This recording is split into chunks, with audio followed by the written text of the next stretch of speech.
Brought to you by Coca-Cola and your local Coca-Cola bottler. You can't beat the real thing.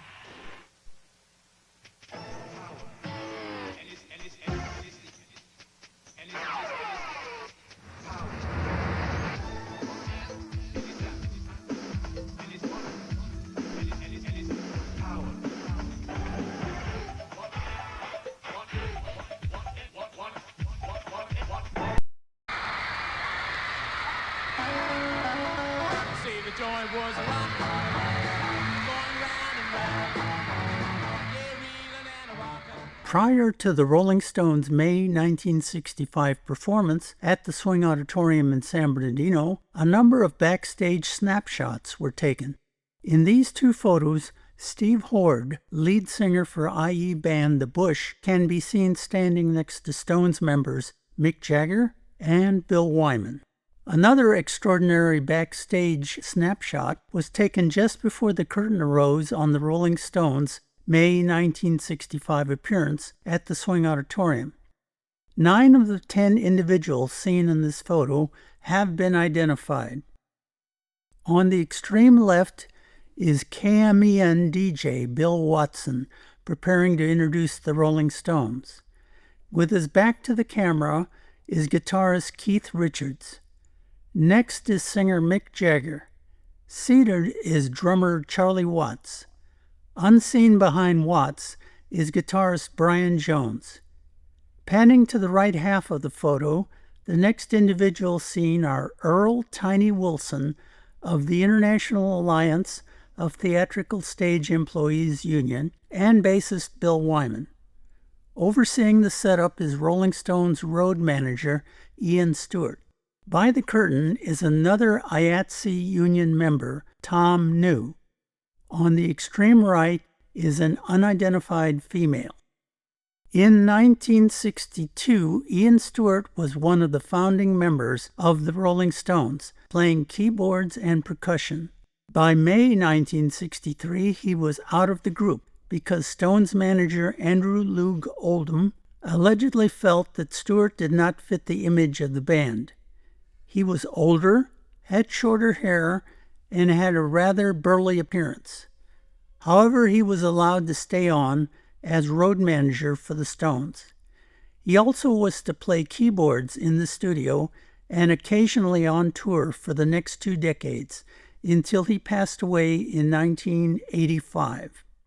So much was the respect that the Rolling Stones had for Ian Stewart that when the group was inducted into the Rock and Roll Hall of Fame in 1989, they requested that Stewart's name be included as a member of the band. And of course, it almost goes without saying that the Rolling Stones are one of over 60 artists that have played the Swing Auditorium that are also members of the Rock and Roll Hall of Fame. As discussed in the previous Tales from the IE episode, San Bernardino High School Tyro Weekly newspaper editor John Morthland conversed with the Rolling Stones before their October 31st, 1964 appearance at the Swing Auditorium. The caption read, "John risked life and limb to interview the popular singing group prior to their recent concert." Morthland returned for the Stones' May 1965 concert. His Rolling Stones Revisited article appeared in the May 21st, 1965 edition of his school newspaper. In part, his story read, "Reflections and Recollections of a Rolling Stones fan backstage at their Swing Auditorium concert last Saturday night. 6:30. Wow, look at the crowd already. Must be about 1,000 of them waiting out there, and the doors don't open for another hour. 7 o'clock. Wonder what all that noise is outside. Can't be the Stones. They aren't due for another 2 hours. Hey, it's the Byrds. Well, I heard they were pretty individualistic, but this is ridiculous. Seems like everybody wants to dress like the Stones now. These guys look more like them than any of the others, but I'd heard they were pretty wild. They are, all right." 8 o'clock. There's Ian Stewart, setting up the Stones' equipment. That must be an inglorious job, driving in ahead of everyone else, with a car full of drums, guitars, and amplifiers, then getting them all set up just the way each of the Stones like it. He does have a nice British accent. It sounds pretty good, and he's witty, too. 8:30. Those guys in the Bushmen look pretty nervous. They've probably never played for a crowd like this before. They've got a darn good band, though. They sound pretty good, but I wish the Stones would hurry up and get here. Think I'll go down front and listen until 9 o'clock. 9 o'clock. Well, it's time for them to get here. Hope they're on time so I can get the interview before the mob attacks them.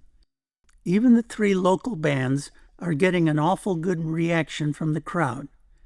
Wait till the Stones come on. But this is the smallest crowd of their 3 trips here. Seems like more people would have come. Enthusiasm was running pretty high last week. 9:30. What's keeping them? It's going to be pretty ugly if they ran into trouble on the freeway and won't be here when they're supposed to go on. The Byrds are on in just a couple minutes. Think I'll go back out front and watch them do Tambourine Man. I'll get someone to come out and get me when the Stones come in. 9:45. They're here. Better get back to their dressing room quick. Don't have too much time. Boy, do they ever look tired. With Frisco last night and Long Beach tomorrow, they hardly get a minute's rest. I better try to talk to Keith. He's usually pretty talkative. He remembered me from last time. That's pretty flattering when you consider how many people he's talked to or been interviewed by since last October. Better make it quick. They've got to tune their instruments and be on in just a couple more minutes. 10:15. Mick really throws himself into that "I need you." Points at every girl in the crowd like he means her. They love it, those girls. 10:30. Mick seems to have tamed down some since the last time he was here. He doesn't move around as much as he used to. Of course, they're all awful tired. Besides, now that they've gotten to be as big as they are, they generate more than enough excitement without Mick's acrobatics. He looks pretty suave in those pink pants, though. 10:45. Well, this will be the last one. They gave the crowd a show, though. Glad they'll be back next October. Those rumors about this being the last time were disappointing. Get ready for the London exit. It's wild, but they've got it down to perfection. Oops, didn't quite make it this time. Some girl got to the stage before they could even drop their instruments and run. There they go. They've done it again. Can't see how anyone doesn't like those Rolling Stones. In Part 3, there will be more of John Morthland's eyewitness account of the Stones' May 1965 appearance at the Swing Auditorium in San Bernardino. See, the joint was a rock, going round and round. Yeah, reeling and a rocking.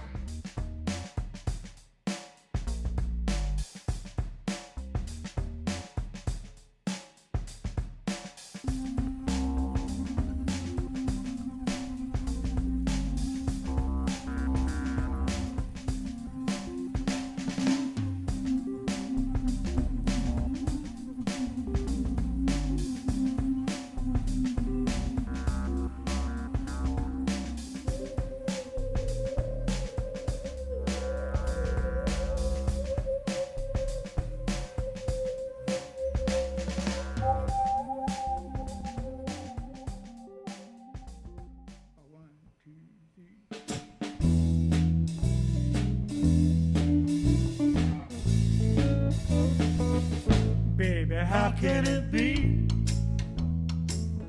Baby, how can it be? I could never believe that you belong to me. Babe, I'm doubtful in mind. Yes, I'm doubtful in mind.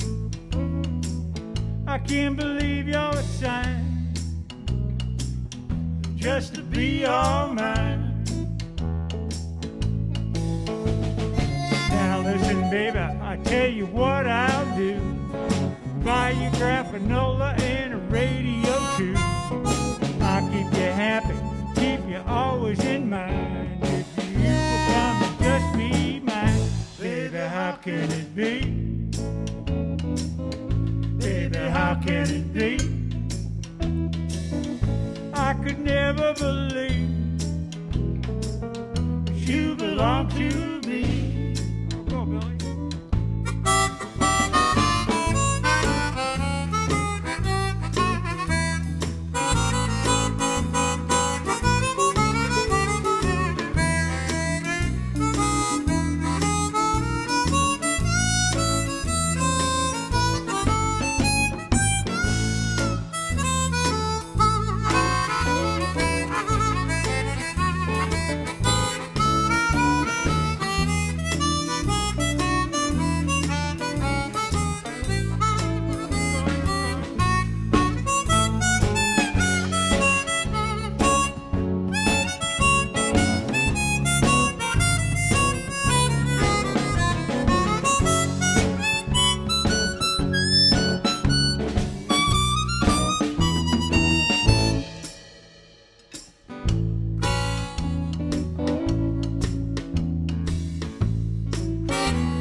Baby, how can it be?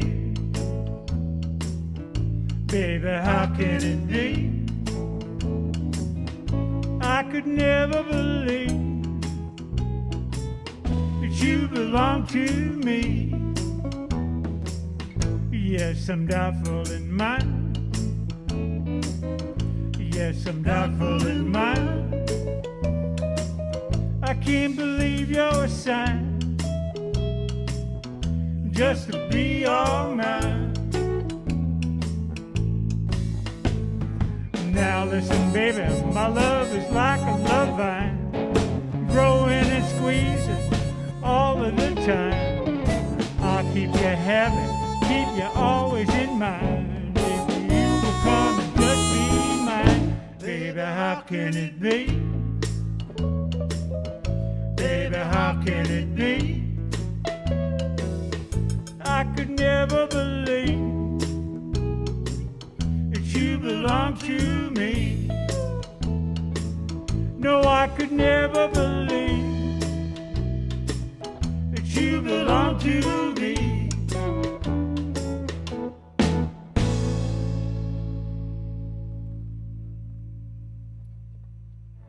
Ladies and gentlemen, James Dean. Hi, Jimmy. Hi, Gig. We asked Jimmy over today because he's a racing man himself. A real one, not a crazy one. Incidentally, I think I should explain that Jimmy just stepped over from the set of Giant. And need I add, he plays a Texan. Speaking of racing, have you ever been in a drag race? Are you kidding me? I just thought I'd ask. No, Jim races in the tradition, you might say. Real racing cars, real tracks. How fast will your car go? Oh, an honest miles an hour. Clocked. It's around about 106, 7. Jimmy, we probably have a great many young people watching our show tonight, and for their benefit, I'd like your opinion about fast driving on the highway. Do you think it's a good idea? A good point. I used to fly around quite a bit, you know. I took a lot of unnecessary chances on the highways. And I started racing, and now I drive on the highways. I'm extra cautious, because no one knows what they're doing. Half the time, you don't know what this guy's going to do with that one. On a track, there are a lot of men who spend a lot of time developing rules and ways of safety. And I find myself being very cautious on the highway. I don't have the urge to speed on the highway. People say racing is dangerous, but I'll take my chances on the track any day than on a highway. Well, Gig, I think I'd better take off. Oh, wait a minute, Jimmy. One more question. Do you have any special advice for the young people who drive? Take it easy driving. Life, you might say, might be mine.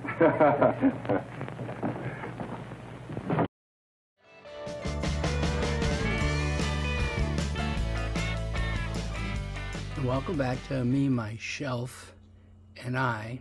Get it? I'm just going to go Keith Jarrett style and just make something up on the fly. So I'm going to go to the shelf, literally. Chuck Berry, Hail, Hail, Rock and Roll, the Ultimate Collector's Edition. And the reason this is significant is there is no rock and roll without Chuck Berry. And as we get further and further from the source, you start to forget, or some people never know, the heartbeat that is rock music that started with Chuck Berry. Not only his 2-string solos and just use of rhythm and blues into this modern music, but also his incredible lyrics. Well, one of the things about Chuck Berry that, kind of dented his career later on was that, he would just show up to towns with his guitar. I remember my friend Bob Jarvis that saw him, drive into the back of the Swing Auditorium in his Cadillac, jumps out and goes up in a back door, and he would show up without a band, without anything, and they would throw together anything that was local that would be his backup band, and not be prepared, because they're supposed to know it's Chuck Berry. It's supposed to be in your blood. Well, the whole point of this show was that when Keith Richards and company decided, there should be a recording or a show of Chuck Berry with a band that practiced. And so, some of it's behind the scenes of them getting this show together, and how irascible Chuck Berry is, and how, Keith tries to, get tough with him about the keys, because Chuck Berry would just start changing the keys of the song and just do anything he wanted to, and in respect to Chuck Berry, Keith Richards wanted to have things set. And what transpires is just a wonderful lineup and a great overview of what Chuck Berry means to all of us. And there's a wonderful moment on stage when Chuck tries to change the key to one of the songs, and he's looking at Keith, and Keith won't do it, and there's this little mini argument for a second, and that's rock and roll. So I would recommend, in any variation that you can get, Robert Cray, Etta James is in there, Linda Ronstadt, a lot of folks, but most importantly, there's this treasure, this national treasure, this poet laureate of rock, who had the chops that everyone who ever picked up a guitar and felt had a heart in rock and roll. You're doing Chuck Berry, and usually an injustice, but this is a real good reminder. I'm coming down. This house has many rooms. I'm coming home,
every single day, every single mile away. You held my hand,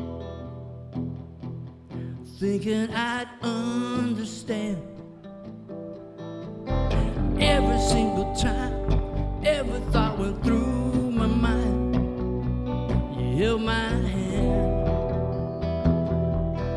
thinking I'd understand. Maybe I told you that the hour's coming soon. Maybe I told you about the how we used to do. People stand in line, ready for to climb. Every day is borrowed time.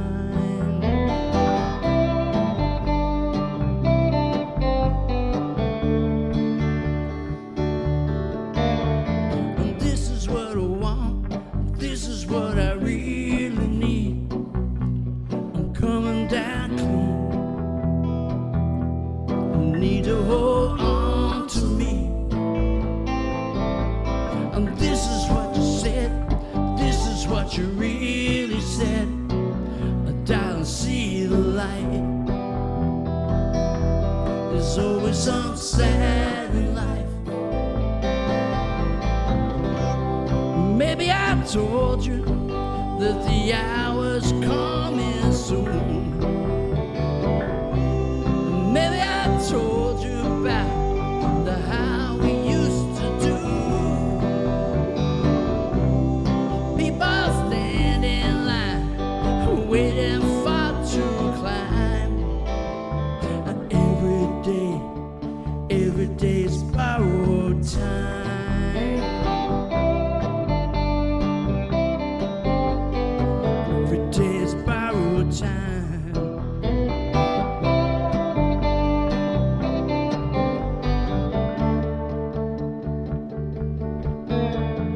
Every single lie, every single said goodbye, your heart to satisfy. Seeing our chance go by. Every single time, every thought went through our minds. Hold and tight, I'm trying with all of might. Maybe I told you that the hour's coming soon. Maybe I told you about the how we used to do. People stand in line, ready for to climb.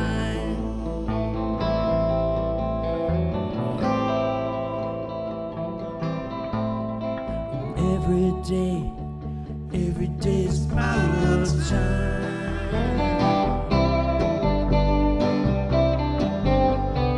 Every day's borrowed time. Every day's borrowed time.